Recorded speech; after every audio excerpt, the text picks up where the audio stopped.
సంక్రాంతి సినిమాలు. సంక్రాంతి సినిమాలు అంటే తెలుగు చిత్ర రంగానికి, మరి ముఖ్యంగా తెలుగు ప్రేక్షకులందరికీ, తెలుగు సినీ అభిమానులందరికీ ఒక ప్రత్యేకం. సంక్రాంతి అనగానే సినిమా స్పెషల్. సంక్రాంతి అనగానే సినిమా పండుగ. సంక్రాంతి అనగానే సినీ ప్రేక్షకులకు ఒక ఆనందం. సంక్రాంతికి పెద్ద పెద్ద హీరోలవి మంచి మంచి చిత్రాలు విడుదలకు సిద్ధమవుతుంటాయి. ఈ సంక్రాంతి కూడా 2026 సంక్రాంతి కూడా మరి ఒక రసవత్తరమైన పోటీకి సిద్ధపడి చాలా చిత్రాలు మన ముందుకు రాబోతున్నాయి. ఆ చిత్రాల్లో మొట్టమొదటిగా మెగాస్టార్ నటించినటువంటి మనశంకర వరప్రసాద్ అనే చిత్రం, రెండవది ప్రభాస్ గారిది రాజా సాబ్. ఈ రెండు చిత్రాలతో పాటు నవీన్ పొలిశెట్టి హీరోగా అనగనగా ఒక రాజు చిత్రాలు, వీటితో పాటు మరికొన్ని చిత్రాలు విడుదలవుతున్నాయి. కానీ అన్ని చిత్రాల్లో ఈ 3 చిత్రాలు మాత్రం ముందు వరుసలో నిలిచి ఉంటాయి. ఎందుకంటే మెగాస్టార్ చిరంజీవి గారి చిత్రం అనిల్ రావిపూడి గారు దర్శకత్వం వహించారు. అనిల్ రావిపూడి గారి చిత్రాలు ఇప్పటివరకు కూడా ఒక్కటి కూడా ఫెయిల్ అవ్వలేదు.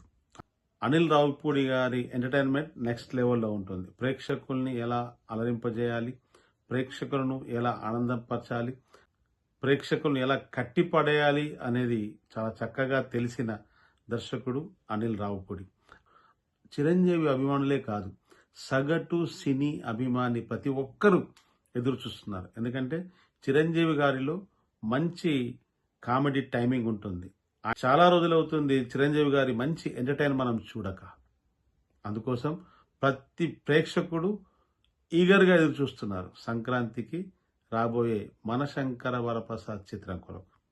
సేమ్ టైం రాజా సాబ్ ప్రభాస్ హీరోగా తెరకెక్కిన ఈ చిత్రం మారుతి డైరెక్షన్లో.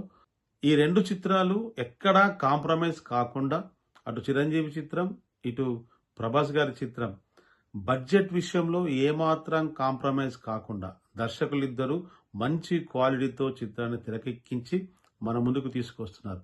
రెండింటికి 2 డిఫరెంట్ జానర్లో, డిఫరెంట్ స్టైల్లో, ఇద్దరికిద్దరు, అటు మెగాస్టార్ ఇటు రెబల్ స్టార్ ఇద్దరు కూడా కష్టపడి మనల్ని మెప్పించడం కోరుకు నటించిన మంచి చిత్రాలుగా మన ముందుకు రాబోతున్నాయి. ఈ 2 కూడా ప్రతి ప్రేక్షకుని అలరిస్తాయని చెప్పి నేను అనుకుంటున్నాను.